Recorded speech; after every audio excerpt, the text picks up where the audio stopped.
Hi, friends. Have you ever flown in a blimp? I haven't. It's one of my goals.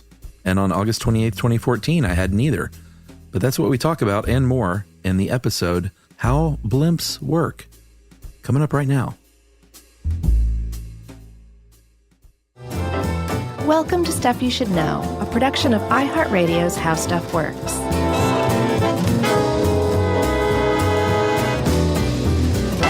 Hey, and welcome to the podcast. I'm Josh Clark. There's Charles W. Chuck Bryant, and Jerry's with us, so that makes this Stuff You Should Know. How you doing? I'm good, man. I'm excited about this one. Oh, are you? Sure. Blimps? Yeah, because they have like 8 names. Blimp? Dirigible? Zeppelin? Yeah. Airship? Yeah. Well, technically LTA, I'm counting that. Lighter than airship. Yeah. Which I think is ultimately lighter than airship. LTA is the umbrella term for all of those things, which are slightly different. Yeah, I think an LTA and an airship is all of them. A dirigible is all of them. A Zeppelin is rigid, and a blimp is non-rigid. Nice. And mostly we just have blimps these days. Not a lot of rigid airships. Aren't there? But would they constitute? Yeah. No, but they can be semi-rigid or non-rigid, right? Yeah, and I think the future, we'll talk about that obviously at the end, but I think some of those are more the semi-rigid style. Right. Because they're huge. Yeah, but they're made of some really lightweight but very strong composite materials. Yeah. Boom. So, Chuck, let's talk about the history of blimps, because I think when anybody thinks of blimps, they think Hindenburg. They think the Hindenburg, and then maybe concurrently or right after the Goodyear blimp. Yeah. Those are the two that really laid it on the line for blimpdom. Yeah. You want to talk about the early history, I guess, and then get to the tragedy? Yeah, because there wasn't that much time in between the two, to tell you the truth. Yeah, I mean, it all started, of course, with hot air balloons, because they're not so different. In 1783, a couple of Frenchies, brothers, Jacques Etienne and Joseph Michel. They said they were brothers, but they have different last names. I think Jacques Etienne is his first and middle name. Oh, okay. That makes sense. God, they all had 3 names. They're last like name, serial killers. Montgolfier.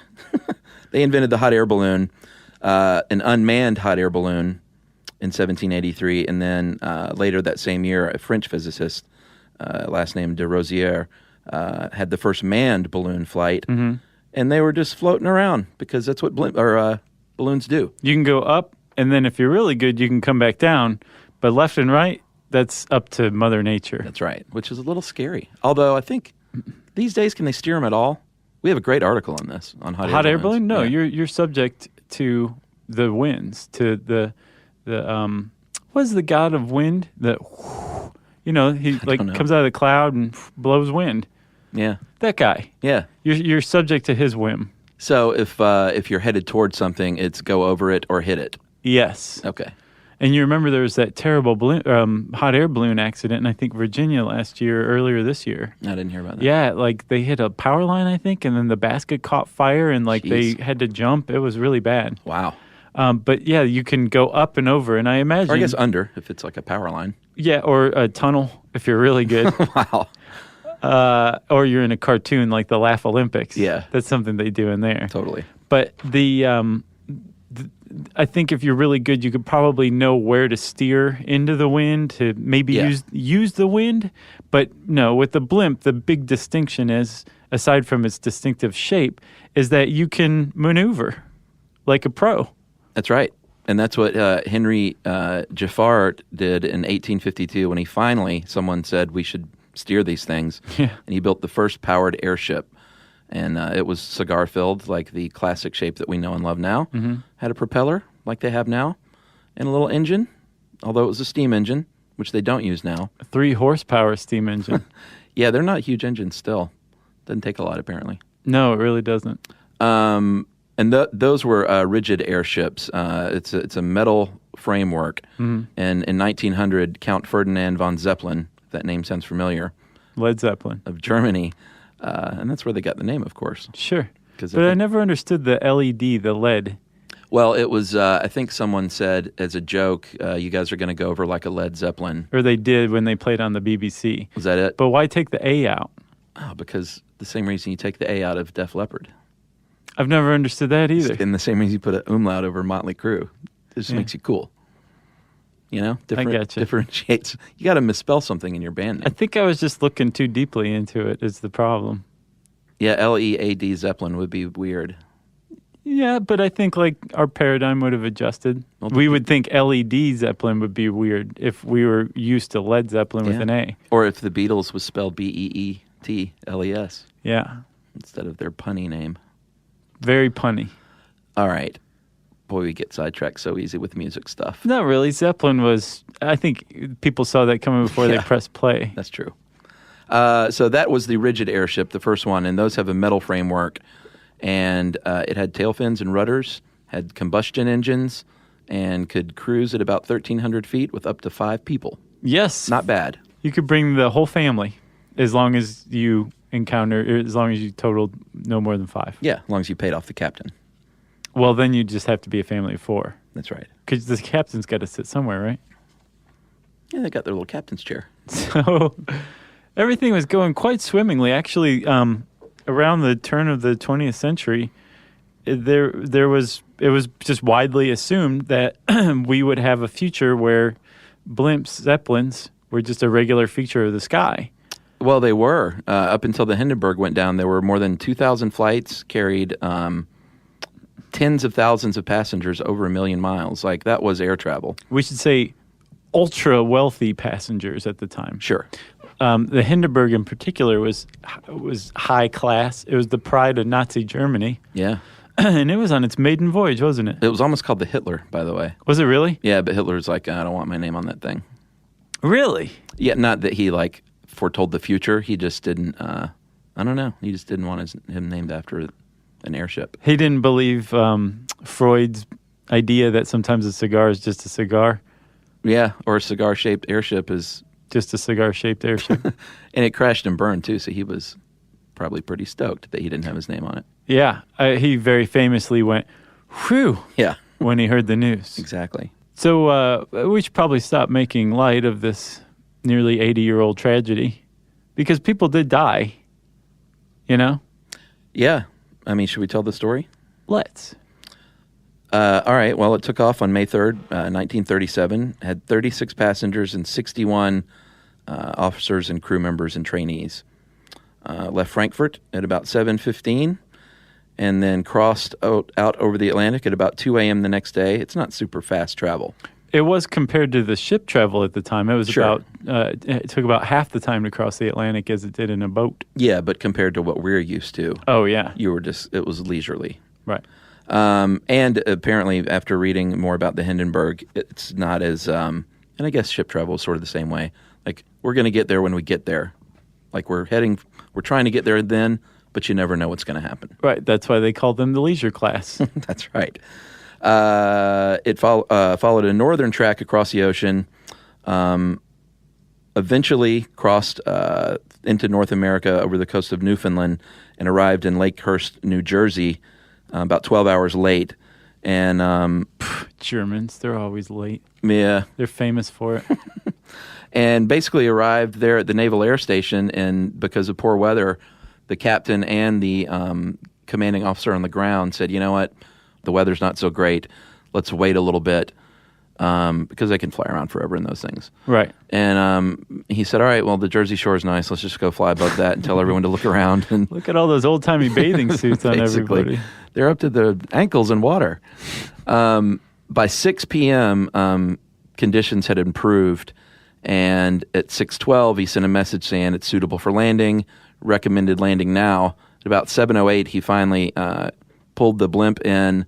It was a bit of a dodgy approach, but he eventually, got it down toward the ground pretty, skillfully. Which, as we'll see, is not as easy as you'd think. Even though it sounds easy, it's not in practice. No. They dropped the landing lines, and then things went south, like really fast. Yeah. Well, it was filled with hydrogen, which is the lightest element, right? Yeah. And it's also probably the most flammable, or one of them. Yes, inflammable was a big error at the time. A lot of blimps had caught on fire. This was not the first accident.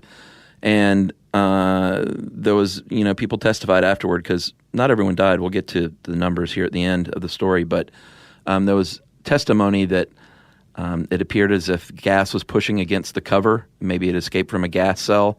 At 7:25, the first visible flames appeared, and it varies, but most witnesses say that the first flames were either at the top of the hull, forward of the vertical fin, or between the rear port engine and the port fin. Mm-hmm. And they described it as a mushroom-shaped flower, and it pretty much engulfed the tail like right away, and it was able to remain steady for a little while. Like people could start jumping out at this point. Well, those are the people who died, correct? No. That's what I always heard, or that's what I have heard, is that the people who stayed in the gondola lived, and the people who jumped were the ones that died because the flames, because hydrogen is light, they were burning upward. Well, it says here, basically, it was all depended on where you were. If you were close to a means of exit, you generally survived. If you were deep inside the ship, mm-hmm. like in the power room along the keel, or in the smoking room. They had a smoking room in the Hindenburg. I'm surprised it wasn't all smoking. With a big blimp full of hydrogen? Oh, yeah. Yeah. I hadn't thought about that. It was not a good idea. They had apparently a double airlocked door, one electric lighter, and you were allowed to smoke as long as you put it out before you left. And so, like I said, if you were in the smoking room on B deck, you were in big trouble. If you were one of the 9 men closest to the front of the ship, you definitely didn't survive. Really? Yeah. So out of the 97 people on board, 62 survived. And I think when you see the footage, I mean, you can watch it on YouTube. Yeah. It looks like, how in the world could anyone survive it? Because it goes, I mean, it's fully burned in less than a minute and on the ground. Yeah, it went up fast. But 62 did survive, 13 of the 36 passengers and 22 of the 61 crew. And there's still 2 guys alive today. Last I checked, as of 2 years ago. But they don't like to talk about it. I can imagine. Yeah, there's Pretty one traumatic experience. They're both named Werner Franz and Werner Donner. The 2 Werners. And one was a little cabin boy, and one was a passenger with his family. And they were contacted for like the ceremony. I guess you don't call it an anniversary. I guess. Memorial? Memorial. Yeah, it's an ceremony. Anniversary. Yeah, it just sounds like a party, But they said, "Nah, we're not coming. We don't like to talk about it." Yeah. So it's been a long-standing mystery exactly what happened. I found an article in the UK Independent from 2013 about a study from that year that found, they said, they figured it out. They built like scale models of the Hindenburg, which was like 2.5 football fields long, by the way. Yeah. They were building scale models that were like 60 feet long, so good-sized ones.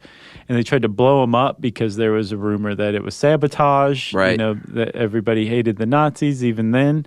And they tried all manner of stuff. And what they finally figured out was that probably what happened was from being in that stormy weather, that exterior, the envelope of the blimp became electrified.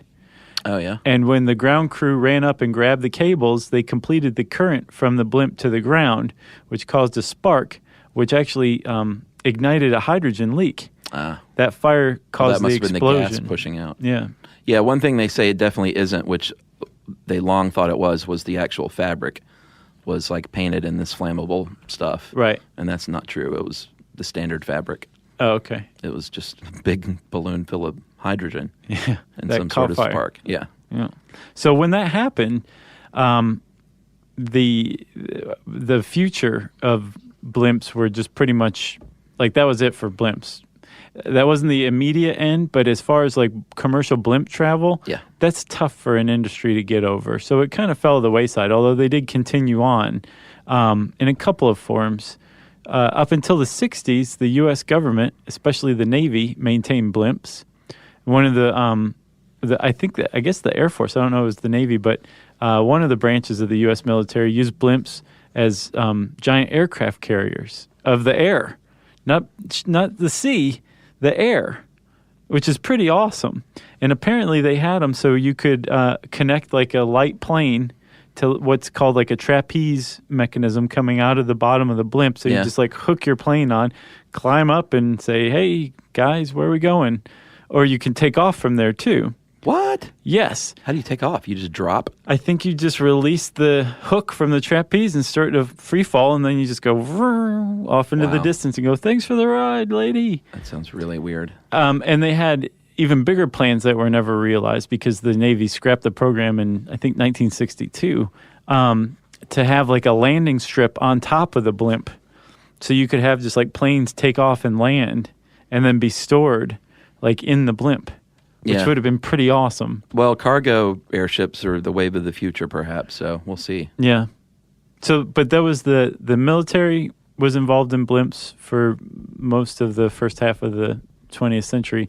And then our friends at Goodyear came up with a blimp that has really served them well. Like they were making blimps for the military, and then they started using them for commercial purposes, and everybody knows about Goodyear thanks to those blimps. Yeah, and they're going to figure in here, of course, because you can't talk about blimps a lot without a ton of buzz marketing for Goodyear. Yeah.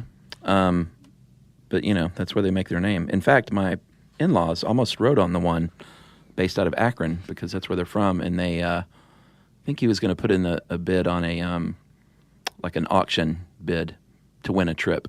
Neat. And I think it never happened. The trip never happened? I think he either lost the bid. I'll have to ask him, but I don't think they ever rode on the blimp. Okay. I was going to say, if the trip never happened, that doesn't sound like the Goodyear I know. No. They're very, they're like the Germans. So there's 3 Goodyear blimps, actually. There's one in, I believe, Texas. There's one in California. There's one in Ohio. Or is it Florida, California, and Ohio is what it is. I'm sorry. The Spirit of Goodyear, the Spirit of America, the Spirit of Innovation. And, Chuck, about the time this episode comes out, Robin Roberts, the TV personality, is going to be christening the newest member of the fleet, the Wingfoot 1. Nice. So they're going to have 4.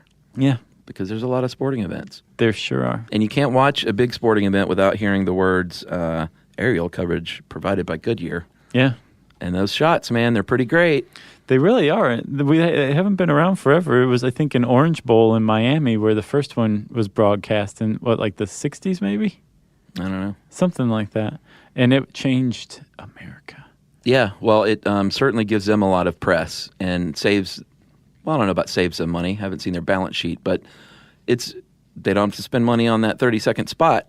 They still do to tie into the blimp. Right. But it's great advertising for them. Yeah. They also were good sports in a movie called Black Sunday. Oh, yeah. Did you ever see that movie? No, of course. I never saw it. But apparently, the 70s. they provided some of the footage for the movie. Yeah, and let their blimps be used, and let their name be used. Even like it wasn't like the good wire blimp. They didn't try to have to change it just enough. They used Goodyear, which made the whole thing even more terrifying and realistic. Yeah, they wanted to kill everyone at the Super Bowl. That was the plot. Right. With a blimp. Right, that shot darts. Yeah. Which is weird. But it was written by the guy who wrote Silence of the Lambs. Oh, yeah? He's a good writer. Have you ever read any of his books? He was the book writer? Yeah. Oh, no, I didn't know that. Yeah. No, I haven't read any of Silence of the Lambs. He does very good research. Interesting guy. Nice. Anyway, so Goodyear in the military. After the Hindenburg, that was the 2 cases of blimps. But, like you said, there is potentially a future for blimps, which we'll talk about. But first, let's talk about how blimps work in general after these messages. Stuff you should know.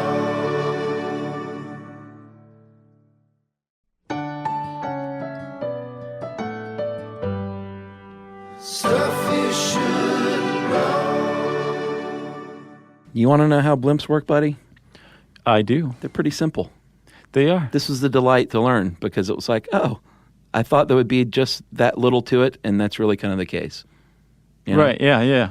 There's not like, and here's where it gets really hard. Right. They're like the pontoon boats of the sky. Yeah. You like know? the most complicated thing on the blimp is probably the gyroscopic camera on the front of it to film the football stadium. Yep, I think you're right. So let's talk about the anatomy of a blimp. You mentioned the envelope earlier. That is the thing that you're looking at. That is the big cigar-shaped balloon. Yeah. It's filled nowadays with helium. It is that shape because of aerodynamics, of course. And they are super lightweight and super strong, like you were saying. Neoprene, 2-ply neoprene polyester, generally. Is that what the envelope's made of? Yeah. There's a company called the ILC Dover Corporation. They make a lot of skins, and they use the same material that they make spacesuits out of for NASA for blimps, too. It's good enough for Neil Armstrong, buddy. It's good enough for my blimp. This is like all about Ohio, this one. Oh, is he Ohio? Yeah. I didn't know that. So is Goodyear. No, I knew that. So are your in-laws. That's right. The envelopes they hold, and it depends on the blimps for all of these statistics, of course, but between 67,000 and 250,000 cubic feet of helium. And it's not the pressure is really low inside, 0.07 pounds per square inch. So that's why if you shot a blimp, it wouldn't fall. No. It would just leak very slowly, and you just land it and patch it up, I guess. Yeah, very slowly. Yeah, in 1994, the British Ministry of Defense fired hundreds of bullets into an airship. Just for fun? Well, no, to see if it could be shot down in battle, basically. Oh, gotcha. And it took many hours to deflate and land. So cool. And they don't even deflate them; they just leave them that way. So their natural structure, well, not natural, but their original structure prevents them from being shot down. That's one big benefit. Because I was wondering about that. I was like, you're just providing a target for every teenager with a gun in any country that you hover a blimp over. Sure. Now I understand. But secondly, as we'll see, it also has to do with the dynamics of flight, of hovering in the atmosphere. Yeah. So you got the envelope, and the envelope also has something called nose cone battens, which is basically like a support structure for the nose, the front of it. Yeah, just the very, very tip. And it keeps the blimp's front from being mashed in as it moves forward, which is pretty smart. Yeah, I think I misspoke. The nose cone is on just the very tip, and then the battens are like the fingers that distribute the stress over the front of the cone. Gotcha. Yeah. Okay, so they're like the structure that comes out of the nose, right? Yeah.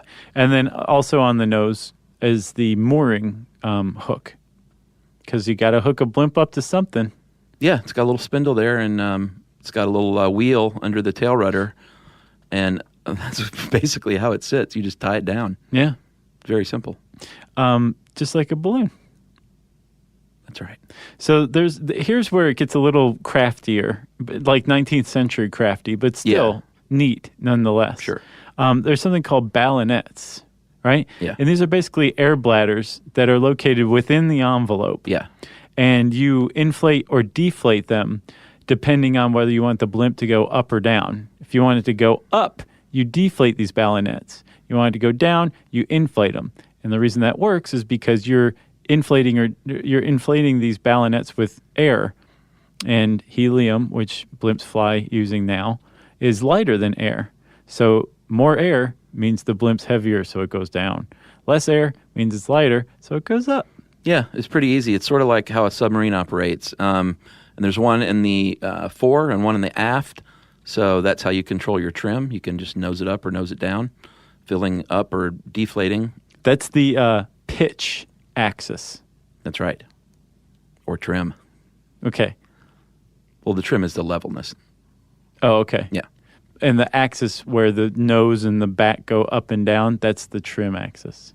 Or no, the pitch axis. Right? Yeah. Okay. No one can see you nod in agreement. Okay. Chuck, then there's the catenary curtain and the suspension cables, which I didn't get the catenary curtain really. I understood the suspension cables just fine.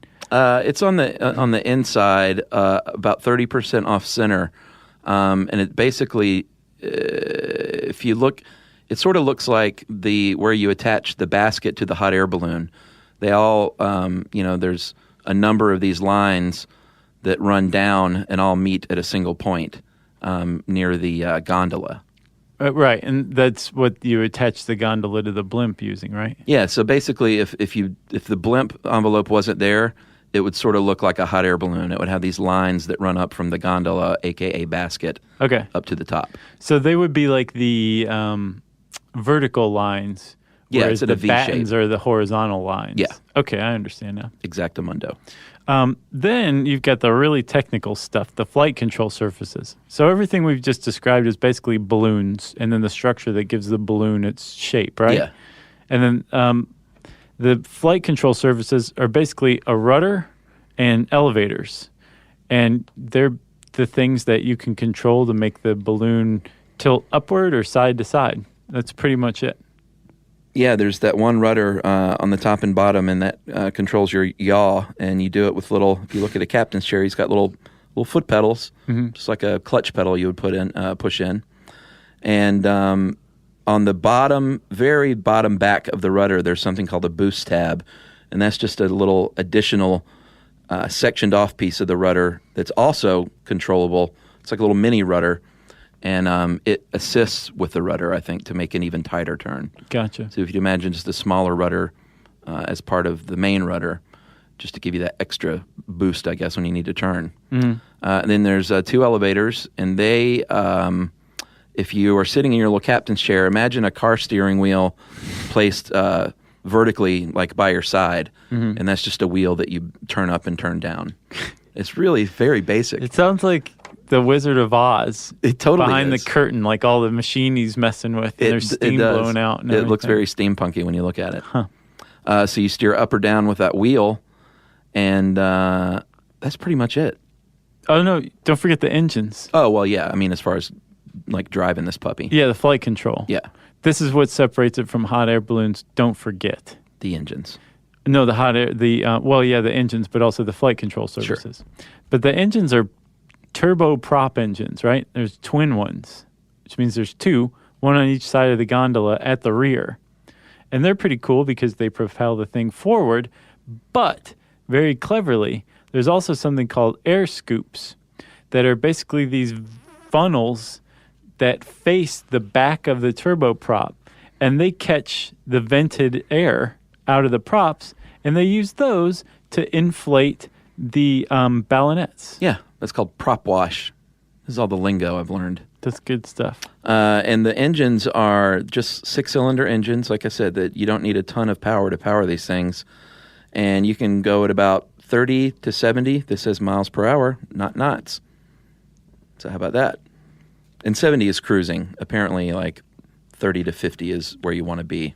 Get this, I did the calculations. So one of the great advantages blimps have, which is the reason we're even talking about these things, or anybody's talking about still making blimps, is that they can stay aloft for days, weeks even. Yeah. Which gives them a huge advantage over airplanes, which have to stop and refuel and stop and refuel. But going 70 miles per hour, Chuck, a blimp nonstop at that rate could travel the circumference of the Earth around the equator in 14 days. Wow. They've had enough fuel. Yeah, which I think is not very hard. No, they at 30 knots, the Skyship, which is just one example, consumes about 8 gallons of fuel per hour. So apparently during an entire week of operations, it consumes less fuel than a 767 commercial jet uses to move away from the gate. Wow. So it's super green, which is kind of cool. You can understand why cargo companies are looking at them too. Yeah, and that's it runs on avgas, of course, not just regular old gas. You couldn't pull it up to a gas station like your car because I think avgas is still leaded, or a lot of it is. Oh. And that's the diff. That's not that green. Yeah, true. But Man. they're not burning much of it. So let's see, what else is there? The valves, you got to be able to let air in and out. Yeah, you also want to be able to let air in and out of the envelope itself in case things become too pressurized. You don't want it to pop. Yeah, that's true. So you've got your air valves for the bladders inside, and they are underneath, 2 up front, 2 in the back. And then you have your helium valve, and you can either vent it, and you don't have to do this much because you should have it pretty, like, the pressure set. But if something does happen, you can either manually do it or it's set to automatically release. Mm-hmm. And if you look at the Goodyear blimp, it's sort of in the Y of year. There's a little, just looks like a little gas cap. You basically. really know your blimps, man. Well, I mean, I went to the Goodyear site. It's awesome. You can there's all sorts of animated GIFs and, or is it GIFs? I never could remember. I say GIF. Yeah. Yeah, graphic interface. Yeah, but there is a correct way. I just don't know what it is. Well, the guy who created GIF says GIF. he pronounces it GIF, Oh, well, which then it's kind of GIF. throws a wrench in the works, but I disagree with him. Morgellons. GIF. The Goodyear blimp gondola, which is where we are now, is 22.75 feet long. And it is aluminum on welded steel frame. And that's where everyone rides. Depending on your blimp, it's going to hold up to, well, it depends on how big the blimp is. But usually you don't see a blimp with more than 12 passengers or so. Yeah, and it's not even necessarily passengers. The gondola can also be the place where it holds all of the surveillance equipment, too. Sure. Depending on what you use it for. Or it can also be the massive cargo hold. Yeah, and you've got your communications up there, your flight surface controls, any nav equipment, propeller controls. That's where all the there's not much else to it besides what you got there in the gondola. Yeah. What's funny is I always thought blimps were basically like, you get the blimp in the air and it takes off and then that's it. But it's at least with Goodyear, it's kind of like got helicopter parents almost. Because when you see the blimp, if you look around, you'll also find a ground crew with a bus, 18-wheeler, and a bunch of vans that follow it everywhere. Because I guess those things break down. Yeah, and apparently the pilots, too, they're FAA certified, and Goodyear pilots also have another training program.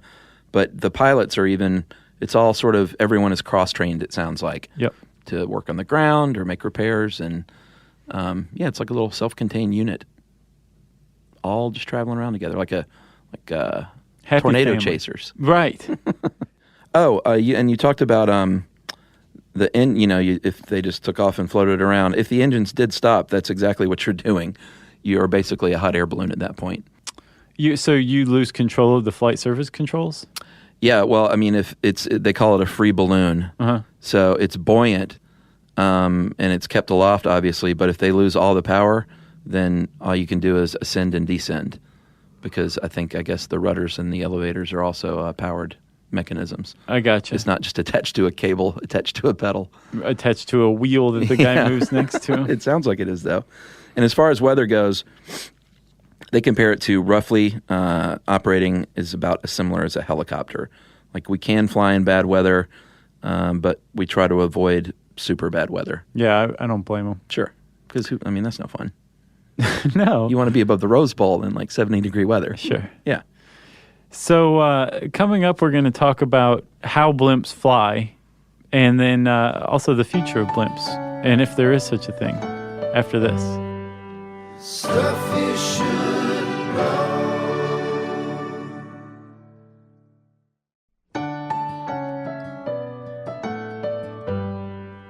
Stuff you should know. So, Chuck, the way blimps fly is pretty simple and beautiful and elegant, if you ask me. Yeah. Yeah. So you have helium, right? Yeah. Which is, they used to use hydrogen. Helium's slightly heavier than hydrogen, but not that much more. You don't notice a difference, I would guess. Yeah, you get why they use hydrogen. They weren't dummies. Right. It was lighter than air. Sure. The lightest of all the gases, of all the elements, from what I understand. When hydrogen blew up, they said, okay, not hydrogen, what else do we have? And they said, well, helium works. And so they started using helium.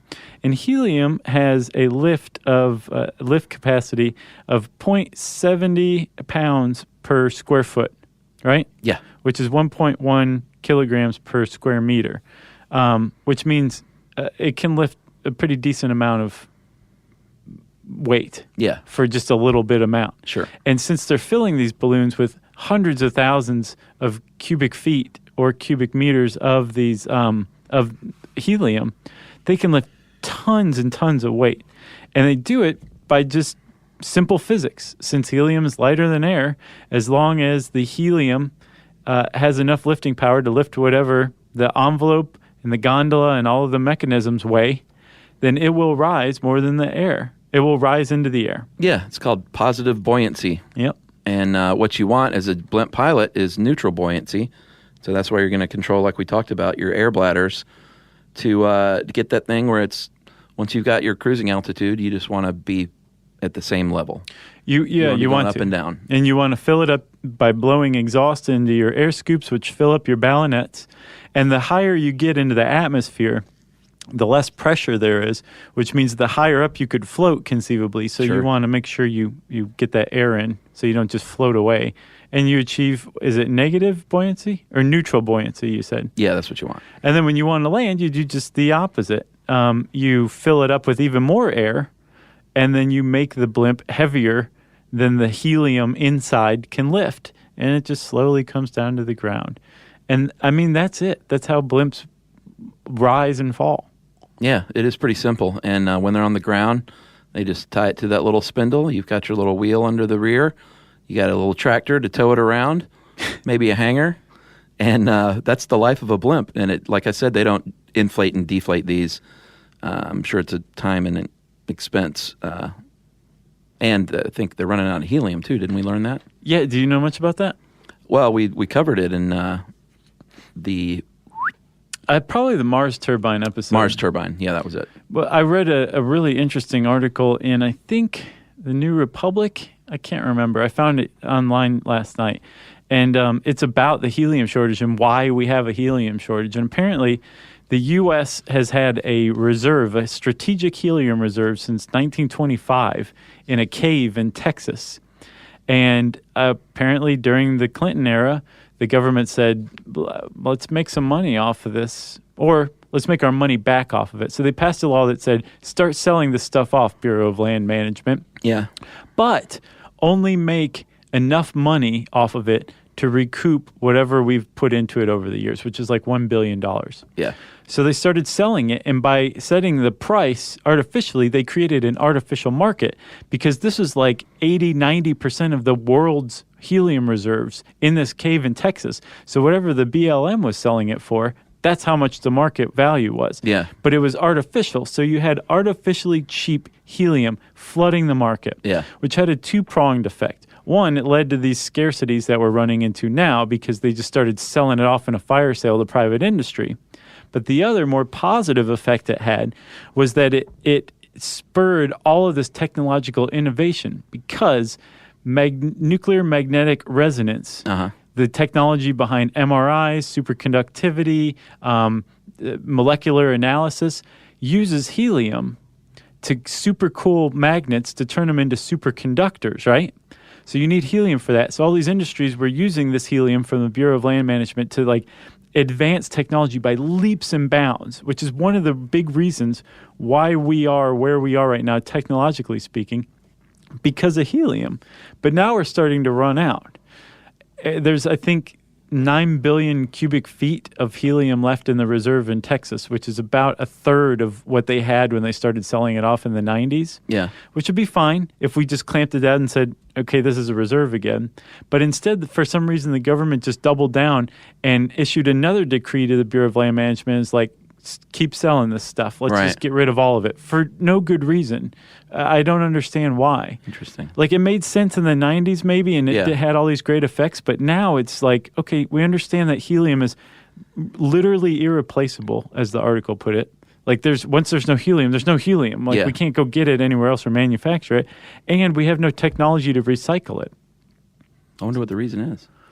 I guess money, private industry has a lot of interest in it. Yeah. And there's good interest, too, like using it for MRIs or pharmaceutical research or that kind of stuff. Birthday parties. Well, that's the thing. So the med and pharma sectors use 29% of helium worldwide. Welding uses 17% because they use helium to weld. Yeah. Party balloons equals 8% of worldwide helium use. Wow. I have a feeling that party balloons are going to go the way of the dinosaur very soon if they haven't already. And half of that is the stoner kid who operates the helium tank. Right. Just talking funny. Yeah. Yeah. So that's the helium shortage. That's the skinny on it. Wow. So I wonder if there's any other gas they could use for blimps. I don't know. It seems like a giant waste.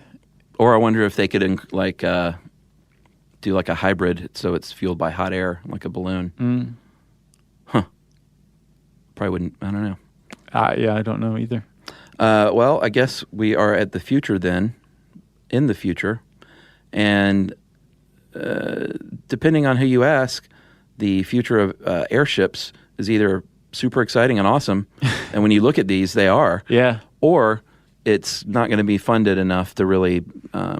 There's not a lot of money being pumped into it. Well, the government was for a little while. With the Afghanistan war, the Department of Defense was like, give us new blimps. We want these things now. Yeah. And all these companies ran in and were like, here's your blimps. Like, give us some money. The problem is the whole program got scrapped because nobody could fulfill the enormous orders the DoD was placing for helium. Right. Well, that makes sense. And the military's interested because they basically could be a satellite, function as a satellite. Yeah, like a 10,000-foot satellite. Yeah, pretty much.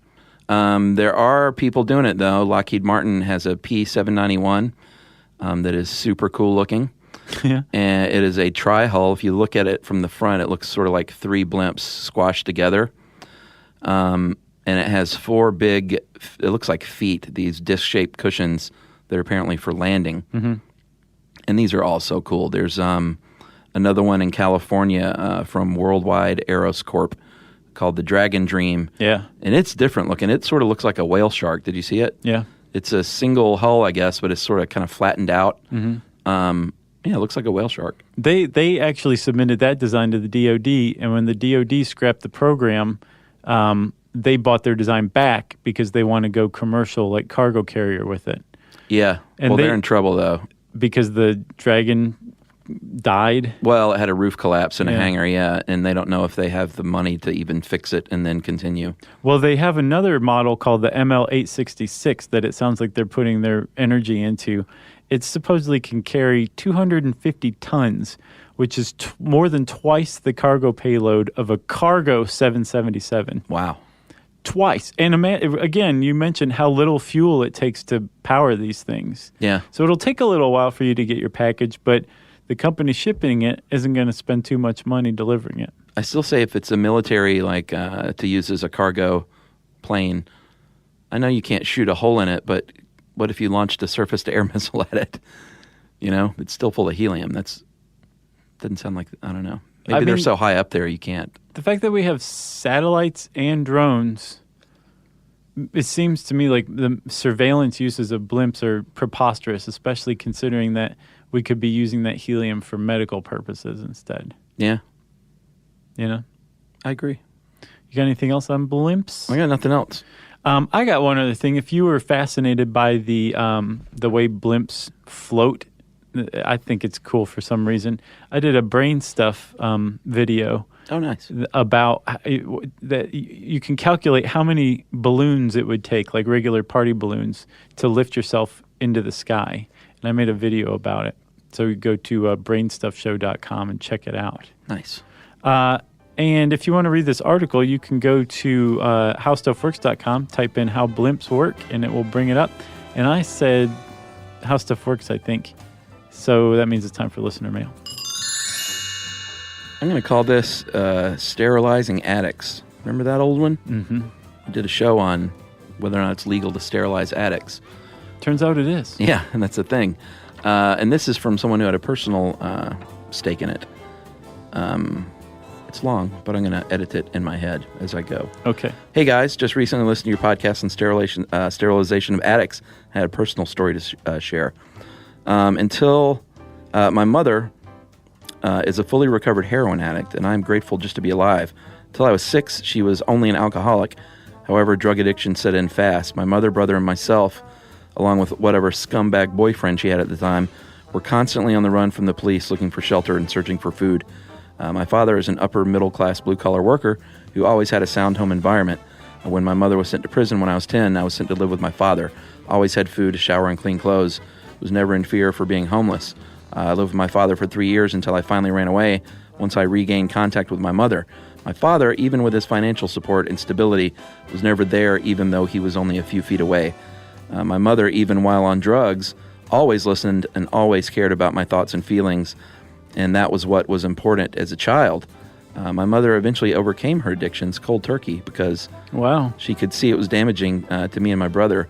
And she's been clean for 11 years now and is an amazing mother and an amazing grandmother to my nephew. I like to believe that seeing the harder side of life made me appreciate such things and be more humble and responsible and fearful of what could happen if I slipped or did not take care of myself. I don't want to be the poster child for children of addicts. However, I do believe that we are all in control of our own lives. And that is anonymized as Cornelius Jacobs VII. Corny Jake, 7. Yeah. He said, yeah, you can read it. And I said, I'll anonymize it. Is there some sort of name anonymizer on the internet? No, he said, please do. Just make it something awesome like Cornelius Jacobs VII. That's great. And I said, cool. P.S. I've been secretly wanting Jerry to be the Tyler Durden of your podcast. Don't know what that even means. Like made up. But like we think she's real, but she's not. Oh, okay. Are you real, Jerry? Jerry says no. Nope. Well, that answers that, Cornelius Jacobs VII. And you read the Roman numerals correctly, Chuck, this time. Good going. Yeah. Nice going. VII. Yeah. If you want to get in touch with me and Chuck to tell us any story like Cornelius Jacobs VII, please do. You can tweet to us at SYSK Podcast.